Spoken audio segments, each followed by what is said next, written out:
Marcus had always dreamed of owning a place where he could truly escape the noise of the world. For years, he worked long shifts, saved carefully, and looked for the right land where he could find peace. After a long search, he finally found it, a wide stretch of ranch property with green fields, tall trees, and a quiet lake hidden at the edge.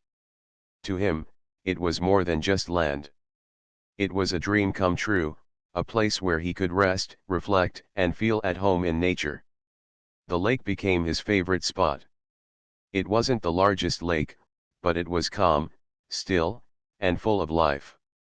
The water reflected the sky like glass in the mornings, and the air around it was always cool and fresh. Marcus often thought of the lake as his personal sanctuary, where no stress or noise from outside life could disturb him. It gave him a sense of freedom he had never felt before. One weekend, after a busy month of work, Marcus decided he needed time away from phones, meetings, and the city. He packed a small tent, a few cooking supplies, and his fishing rod. He wanted nothing complicated, just a simple camp by his own lake. The idea of sitting by the fire under the stars, with nothing but crickets and the sound of the water, felt perfect. He drove down the dirt road leading to his ranch. The tall grass swayed in the wind, and birds darted from tree to tree as if welcoming him back. Every time he arrived, Marcus felt the same deep satisfaction, like the land was reminding him he had earned this peace. It had taken him years of hard work to make it possible, and every moment on the ranch felt like a reward. When he reached the lake, Marcus parked his truck nearby and unloaded his things. The afternoon sun shone across the water, giving it a golden shimmer. He set up his tent on a flat patch of grass, making sure it faced the lake so he could see the view the moment he woke up. Then, with practiced ease, he gathered wood for a small fire pit, stacking the branches carefully. By the time the fire crackled to life, the sky was beginning to turn shades of orange and pink. Marcus sat on a folding chair, letting the warmth of the fire touch his hands. He listened to the rustling trees and the gentle splash of fish in the water. The peace of it all brought him a deep sense of contentment. As the evening settled in, Marcus decided to fish. He cast his line into the lake, leaning back in his chair, and smiled when the bobber dipped. Fishing was never about catching something quickly for him. It was about patience, silence, and the rhythm of waiting. Sometimes he caught fish, sometimes he didn't, but either way, the lake always gave him a calm he couldn't find anywhere else. Later, he cooked a simple meal over the fire. The smell of roasted food mixed with the fresh outdoor air, and the taste felt better than any restaurant dish. He ate slowly, appreciating every bite, not because it was fancy but because it was his fire, his meal, his land. Night fell, and the stars came out, brighter than anything in the city. Marcus lay back on a blanket, looking up at the endless sky. The silence of the ranch made the stars look sharper, as if they were closer than usual. He thought about how far he had come in life and how this land was a symbol of his effort. He was proud, but also humble, because he knew not everyone had the chance to own something like this.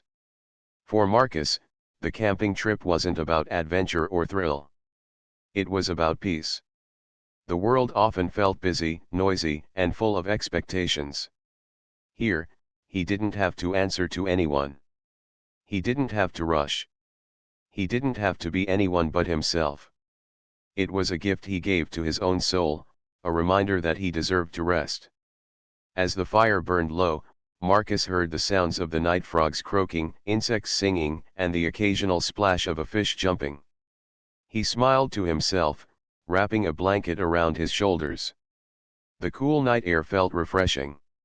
He thought about his family and how proud they would be if they could see him now, a man who worked hard and built a life strong enough to include this place of peace. He sat for a long time, simply breathing and appreciating. In that moment, nothing else mattered, not the deadlines, not the noise of traffic, not the stress that often tried to follow him. Out here, only the lake and the land had a voice. They whispered of patience, balance, and belonging. When Marcus finally lay down inside his tent, he left the flap open just a little so he could still see the stars. The ground felt firm beneath him, and the gentle sound of crickets lulled him into sleep. He thought about how grateful he was to have this land to return to whenever he needed it. He didn't know what tomorrow would bring, but tonight, he had found what he had been looking for: peace. The next morning, sunlight poured across the lake, waking Marcus naturally. He stepped out of the tent, stretched, and felt the cool grass under his bare feet. Birds were already active, filling the air with cheerful songs. He brewed coffee over the fire and sat by the lake, holding the warm cup in his hands. The day had just begun, and already he felt renewed. To him, this weekend wasn't just a camping trip.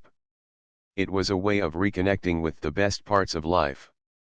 He had built this dream for himself, and each moment on the ranch reminded him that all the effort had been worth it. For Marcus, the ranch was never just land. It was freedom, it was peace, and it was home. Marcus had no idea that while he was enjoying the calmness of his land, a very different picture was forming just a short distance away. His ranch was large, and though it was private property, there were neighborhoods nearby that were governed by a homeowners association, or HOA. These neighborhoods had their own rules about what people could do, where they could walk, and how they could use shared spaces. The lake, however, was not theirs at all. It sat completely on Marcus's property, surrounded by his land. But many of the residents often passed by on their daily walks, and over time they had grown used to thinking of the water as a community view, even though it wasn't. That weekend, as Marcus set up his camp, a few neighbors noticed smoke from his fire pit rising gently into the air. From far away, they saw the faint glow of a campfire and a man sitting by it. Some of them had never seen Marcus before, and those who had didn't recognize him immediately in his casual camping clothes. Instead of assuming he might be the owner, a different thought came to their minds. They believed someone from outside had wandered in to use their lake. One woman paused on the walking trail near the edge of her neighborhood and squinted at the figure in the distance.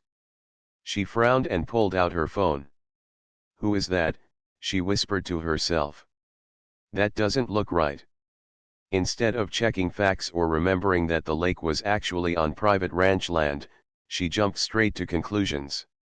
She called another neighbor, who quickly spread the word. Within a short time, a handful of HOA members were exchanging messages about the man camping at the lake. The tone of their conversation was filled with suspicion. "It looks like he set up a whole camp," one said. "Is that even allowed? We should do something." No one among them stopped to ask, "Whose land is it really?" Instead, they acted as if they had authority.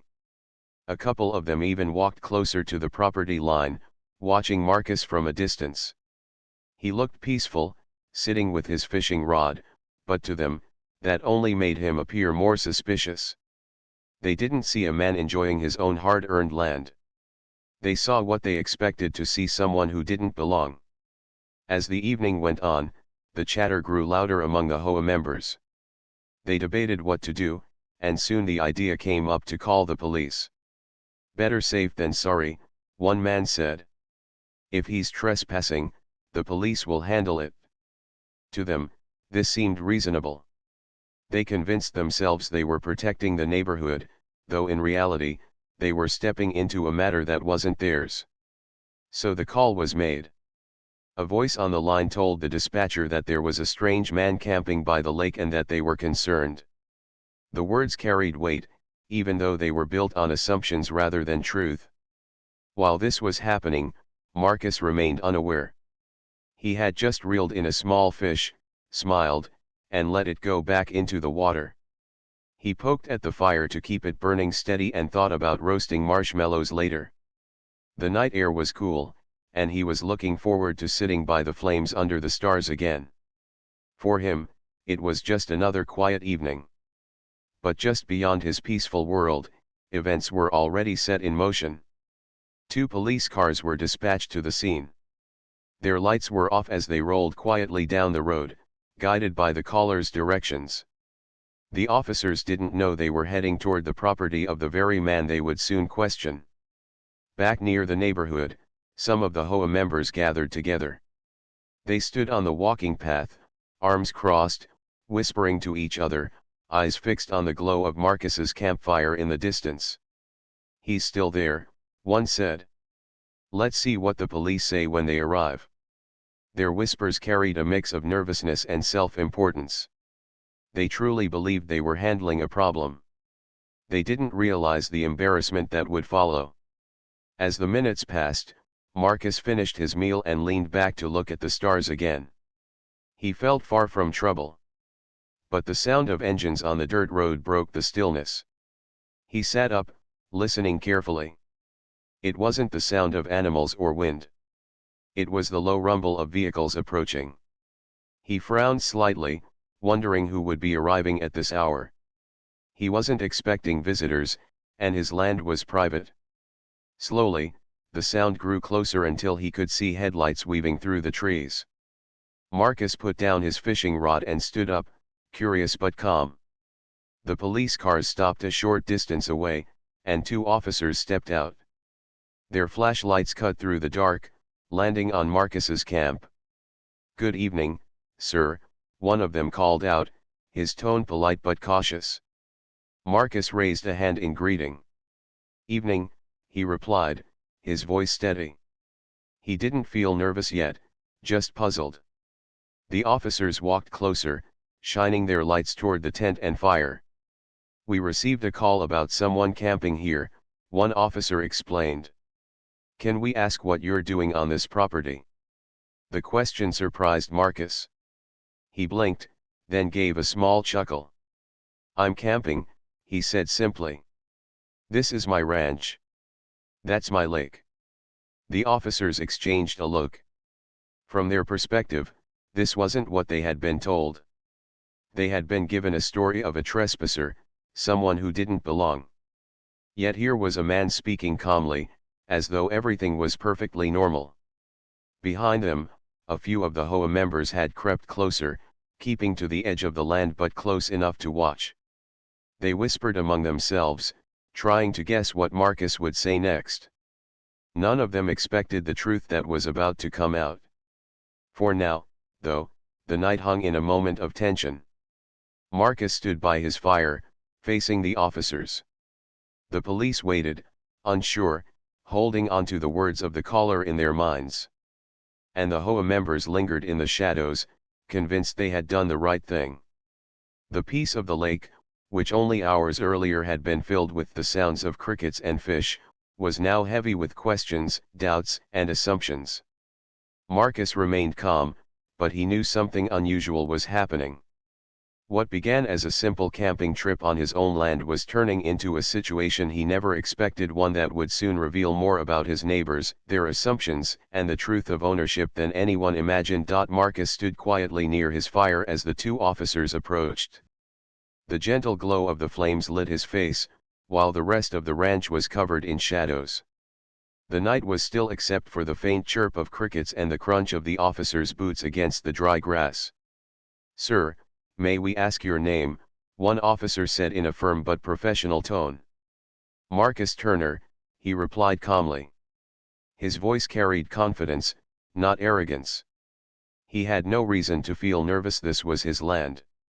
Still, he knew situations like this required patience. The officers noted his name down but did not lower their flashlights. One of them glanced toward the tent and the truck parked a few yards away. "Mr. Turner, we had a call from some of the neighbors," he explained. "They said there was someone camping here, and they weren't sure it was allowed." Marcus tilted his head slightly. "Camping," he said with a small smile. "Yes, I'm camping. On my own land. That's my truck, that's my tent, and this is my lake." The officer nodded slowly, but he still needed to follow procedure. "Do you have some form of identification with you?" "Of course," Marcus answered without hesitation. He reached into his pocket and pulled out his wallet. From it, he handed over his driver's license. The officer shone his flashlight on it, reading his full name. While this was happening, Marcus noticed shadows moving at the far edge of the property. His eyes adjusted, and he realized a small group of people, the HOA members, were standing just beyond the property line. Their arms were folded, and they were whispering among themselves. It was clear they were the ones who had called. Marcus let out a slow breath, not angry but disappointed. They really thought I didn't belong here, he thought to himself. The officers continued their questions politely. So this land belongs to you, Mr. Turner, one asked. Yes, Marcus replied. I can show you the paperwork if you'd like. I keep copies in my truck for moments like this. The officer raised his eyebrows at that. It wasn't common for someone to carry property documents on hand. But Marcus had always been careful. He knew the value of being prepared. All right, if you don't mind showing us, the officer said. Marcus walked to his truck and opened the glove compartment. Inside, neatly folded, was a packet of documents, property deeds, surveys, and maps with his name clearly printed on them. He handed them over without hesitation. The officers stepped aside with their flashlights to read them carefully. Minutes passed as they compared names, addresses, and signatures. Slowly, their expressions shifted from doubt to realization. Everything Marcus said was true. This land, the fields, the trees, and even the lake all belonged to him. While they reviewed the documents, Marcus stood calmly near his fire. He glanced again at the group of HOA members. He could see their confusion. Some had their mouths slightly open, as if they couldn't believe what they were witnessing. They had thought the police would quickly escort Marcus away. Instead, the truth was unfolding right in front of them. Finally, one officer returned the papers. Mr. Turner, everything checks out. This is indeed your property. We apologize for disturbing your evening. Marcus nodded politely. I understand you're just doing your job. No hard feelings. The second officer added, we'll let the neighbors know this isn't a public space. They seemed to think the lake belonged to the community. At this, Marcus gave a soft chuckle. Yes, I've noticed. But this lake is entirely on my land. Always has been. The officers gave respectful nods, clearly impressed with his composure. They stepped back toward their vehicles, but before leaving, one of them addressed the watching neighbors. This man is the rightful owner. He has every right to be here. There's no trespassing happening. The words cut through the whispers. The HOA members stiffened, their earlier confidence draining away. They hadn't expected such a clear outcome.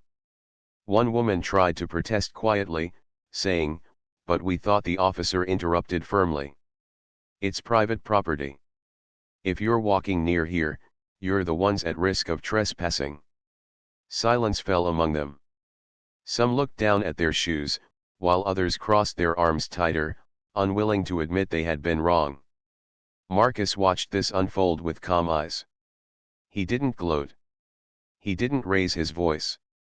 Instead, he let the silence speak for itself. The truth was obvious now, and nothing more needed to be said. When the police cars finally pulled away, the night returned to its natural stillness. The sound of frogs croaking at the lake's edge rose again. The fire crackled softly, casting orange light on Marcus's face. The neighbors lingered a little longer, shuffling uncomfortably. Some glanced at Marcus, but none walked up to apologize. One by one, they drifted back toward their homes, their whispers fading with them. Marcus sat down again in his chair. He leaned back and looked at the sky, where the stars still shone brightly. The tension of the past hour began to melt away, replaced once again by the peace of the ranch. He stirred the fire gently with a stick, watching the sparks float upward. In his mind, he replayed what had happened. He wasn't surprised that people had made assumptions about him. It wasn't the first time in his life someone had questioned whether he belonged somewhere. But each time it happened, he reminded himself of the same truth: he had worked hard for everything he owned. He belonged here, and no one could take that away.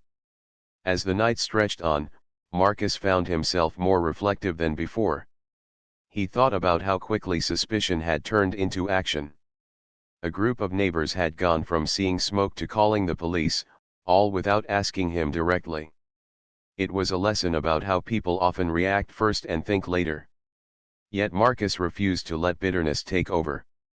Instead, he chose to see it as another reminder to stand tall in who he was. He had done nothing wrong. He was simply enjoying the fruits of his labor, sitting by a lake that belonged to him. Later, when the fire had burned low, Marcus added one last log and watched the flames rise again. His heart was steady, his mind calm. The incident had passed, and though it left a mark, it hadn't stolen his peace. He whispered softly to himself, "This land is mine. And no one can take away the joy I find here." The stars above seemed to twinkle brighter, as if agreeing with his words. With that, Marcus wrapped himself in a blanket and leaned back, determined to continue his camping trip. He wouldn't let the assumptions of others end his peaceful weekend. If anything, he felt more connected to his land than ever before. The lake reflected the moonlight, shining quietly, as though it too stood witness to the truth. Marcus smiled gently. Whatever challenges might come tomorrow, tonight he was exactly where he was meant to be. The morning after the long night, Marcus woke up to the gentle warmth of the rising sun. The light spilled across the lake, making the water shine like glass. The peaceful scene reminded him again why he loved this place so much. He stretched, brewed coffee over the campfire, and sat quietly as birds filled the air with their cheerful songs. But while Marcus enjoyed his morning, the neighborhood nearby was buzzing with quiet talk. The word about what happened the night before had already started to spread. Some of the HOA members who had watched the police leave without removing Marcus had gone back to their homes embarrassed, but they couldn't hide what had taken place. The story traveled quickly from one house to another, and soon, everyone knew that the man camping at the lake wasn't a stranger at all. He was the rightful owner of the ranch and the lake itself. The news caused mixed reactions. Some people were shocked. Others felt uncomfortable because they realized assumptions had led to an unnecessary scene. A few were defensive, insisting they had only been trying to protect the community. Yet, deep down, most of them knew they had acted without knowing the full truth. Later that day, as Marcus was fishing at the edge of the lake, he noticed a couple walking down the path near the property line. They slowed their steps, glancing in his direction, clearly unsure whether to greet him or not. Marcus nodded politely, but the couple quickly looked away and kept walking. Their discomfort was easy to see. Marcus sighed softly. He wasn't angry at them, he simply wished they had chosen to see him differently from the start. He turned his attention back to the lake, watching the ripples spread gently across the surface. The fish weren't biting that morning, but he didn't mind. For Marcus, fishing wasn't about catching. It was about patience and peace. Around noon, Marcus packed up his fishing rod and sat down at his campfire again. The memory of the officer's visit still sat in his mind, but now it no longer felt heavy. Instead, it reminded him of something important: how easily assumptions could cloud judgment. The officers had been fair and respectful once they saw the truth. They had checked his documents, confirmed his ownership, and even told the HOA members clearly that they were wrong. Marcus appreciated that. It gave him some comfort knowing that facts had spoken louder than rumors. But for the HOA, the experience had left a sting. Some members had walked close to his land for years, imagining the lake as part of their community. Now they knew that wasn't the case. It belonged only to Marcus, and their actions the night before had made them look careless. That evening, as the sun set once more, Marcus decided to take a walk around his property. He wanted to clear his mind and reconnect with the land itself. He walked past tall trees, their leaves whispering softly in the breeze, and he felt grounded again. Each step reminded him of the hard work it had taken to earn this ranch. No misunderstanding could erase that. When he returned to his camp, he lit the fire again and sat quietly. He thought about the neighbors, about the embarrassment they must have felt. He also thought about how quickly they had acted, calling the police without asking him a single question. It was a powerful reminder to him of how people sometimes saw what they expected instead of what was real. The next day, one of the police officers returned to the area while on patrol. He slowed near Marcus's land, gave a small wave, and Marcus waved back. The officer called out, "Hope the rest of your weekend goes better, Mr. Turner." Marcus smiled warmly. "It already is. Thank you." The officer nodded and drove on, leaving Marcus with a sense of closure. The matter was settled. The law had confirmed the truth. His ownership was clear.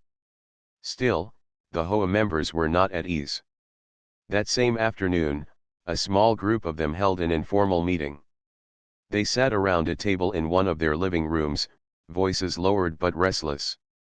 "We looked foolish," one man admitted. "We called the police, and it turns out he was the owner all along." Another woman crossed her arms tightly. "How were we supposed to know? He was just camping out there. It didn't look right." But even as they defended themselves, they knew deep down that they had rushed to judgment. The more they talked, the more uncomfortable they became. They had learned a lesson they couldn't ignore: they didn't have authority over land that wasn't theirs.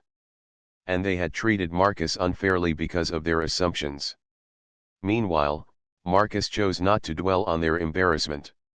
He wasn't interested in arguments or tension. Instead, he focused on what mattered most: his connection to his land. He continued his camping trip exactly as he had planned. He cooked simple meals, told himself quiet stories while staring at the fire, and slept under the stars. Each night reminded him that he didn't need anyone's approval to enjoy what belonged to him. By the third night, Marcus felt lighter. The tension of the confrontation had faded into memory. He no longer replayed the officer's questions in his head. Instead, he thought about the future: about planting more trees, maybe building a small cabin by the lake, and creating a space where his family and friends could visit whenever they wanted. The HOA's mistake had shown him something important: people would always have opinions, but ownership spoke louder than suspicion. His deeds, his paperwork, and his name on the land were the final truth. Nothing could erase that. When his camping trip came to an end, Marcus packed up his tent and supplies. He walked slowly around the lake one last time, soaking in the view. The water sparkled under the morning sun, and the air smelled fresh and alive. He whispered a small promise to himself: "I'll keep this land safe. I'll keep this peace." Driving away, he passed by a few houses from the neighboring community. Some of the residents glanced at him, their faces unreadable. Marcus gave a polite nod. A couple of them nodded back, while others looked away. He didn't take it personally. Healing trust took time, and he knew that. For Marcus, the experience was not about revenge or pride. It was about clarity. The truth had come out, and it had reminded everyone, including himself, that appearances could be misleading, but facts never lied. That weekend would remain a story for years to come, not just in the neighborhood but in Marcus's own heart. He had faced assumptions, he had stood calmly in the middle of doubt, and he had let the truth speak for itself. And in the end, it was enough. The ranch, the lake, and the quiet beauty of the land were his. No misunderstanding, no judgment, and no whisper of doubt could take that away. As he drove back to the city, Marcus smiled. He knew he would return soon. And when he did, the land would be waiting for him, ready to welcome him back with the same peace it always offered. Sparkle's word count, 1318 words. When Marcus returned to the city after his camping trip, he carried with him more than just memories of fishing and quiet nights under the stars. He carried the weight of the experience, the lessons he had learned, and a deeper sense of pride in what he had built for himself. The ranch wasn't just land anymore. It had become a symbol of strength, proof that he belonged exactly where he was, no matter who doubted it. At first, he tried to move on quickly. He told himself the incident was just a misunderstanding, nothing more. But the memory kept coming back to him, not because it had ruined his peace, but because it had revealed something about the world around him. He thought often about how easily the neighbors had assumed he didn't belong on his own land, how they had acted without asking a single question, and how quickly suspicion had replaced understanding. Back in his daily life, Marcus shared the story with a few close friends. They were surprised at what had happened, but they admired the way he handled it. "Man, I don't know if I would have stayed that calm," one friend said. "You had every right to be upset." Marcus smiled and shook his head. Being upset wouldn't have helped. The truth was enough. I knew the land was mine, and the paperwork spoke louder than anything else. That was Marcus's way. He didn't believe in shouting to prove himself. He believed in patience, in letting the facts stand tall. Over the next few weeks, the neighborhood near his ranch continued to talk quietly about the incident. Some people avoided the subject altogether, embarrassed by how wrong they had been. Others told the story in hushed tones, as if passing along a warning, "Be careful before you assume things about people." A few brave neighbors even tried to make amends. One afternoon, while Marcus was visiting his ranch again, a man from the HOA walked up to the property line. He cleared his throat nervously and called out, "Mr. Turner." Marcus looked up from where he was setting up a chair by the water. "Yes." The man shifted uncomfortably. "I just wanted to say, I'm sorry for what happened a few weeks ago. Some of us, we made a mistake. We thought we were protecting the community, but we should have known better." Marcus studied him for a moment, then gave a small nod. "I appreciate you saying that," he replied. His voice was calm, without bitterness. "This land is mine, and I care for it. I hope everyone understands that now." The man nodded quickly, relief washing over his face. "They do," he said softly, before turning back toward the neighborhood. It wasn't a perfect apology, but it was something. And for Marcus, it was enough. He wasn't looking for everyone's approval. He only wanted respect, the simple recognition of his right to enjoy his own land in peace. As time passed, Marcus found that the incident had given him a new kind of determination. He began spending more weekends at the ranch, investing in small improvements. He planted fruit trees along the edge of the lake. He built a wooden bench beneath a tall oak tree where he could sit and watch the sunset. He even started sketching plans for a small cabin, a place where he and his family could stay overnight without needing a tent. Every nail he hammered, every tree he planted, and every plan he made felt like a declaration: "This land is mine, and I will make it flourish." Sometimes, while working on the ranch, Marcus would see neighbors walking nearby. Some waved now, while others still looked away, but he no longer cared about their reactions. He realized something important: the opinions of others could never define his worth. Only he could do that. The more he thought about it, the more Marcus understood that the experience had taught him a lesson bigger than land ownership. It was about assumptions, about how quickly people judged what they didn't understand. And it was also about resilience, about standing firm without anger, about letting the truth shine through calmly. One evening, as Marcus sat on the bench he had built, watching the lake shimmer under the fading light, he reflected on everything.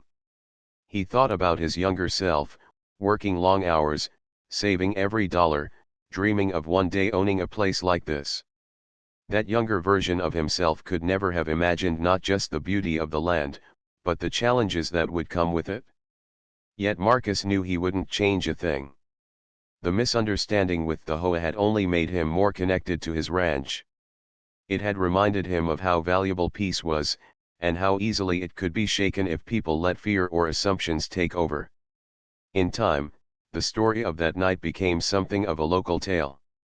Some neighbors told it as a reminder to mind their own business. Others told it as a caution against acting too quickly without facts. But for Marcus, it was a personal milestone. It was the night he proved, not just to others but to himself, that he could handle suspicion and judgment with grace. Months later, when Marcus finally started building his cabin, he often thought back to that camping trip. He remembered the fire crackling, the stars shining above, the sudden arrival of the police, and the quiet embarrassment of the HOA. But more than anything, he remembered how calm he had felt once the truth came out. That calm stayed with him, guiding him in all his choices. When the cabin was finished, Marcus invited his closest friends and family to the ranch. They sat together by the lake, sharing food, laughter, and stories. His nieces and nephews ran along the water's edge, skipping stones and chasing fireflies. His parents sat proudly on the porch of the new cabin, watching their son's dream become reality. As the night grew darker and the stars appeared one by one, Marcus felt a deep sense of gratitude. The land was his, the peace was his, and the joy of sharing it with those he loved was his. The HOA had once called the police on him, but now, their voices no longer mattered. What mattered was this: he had worked hard, he had stayed patient, and he had built a life filled with meaning. Looking out across the lake, Marcus whispered the same promise he had made before: "I'll keep this land safe. I'll keep this peace." And in the stillness of the night, with the water reflecting the stars and the laughter of his family echoing gently in the air, Marcus knew he had already won. Not by fighting, not by shouting, but by living his truth fully, calmly, and proudly. The ranch was his. The lake was his. And the peace of it all would always belong to him.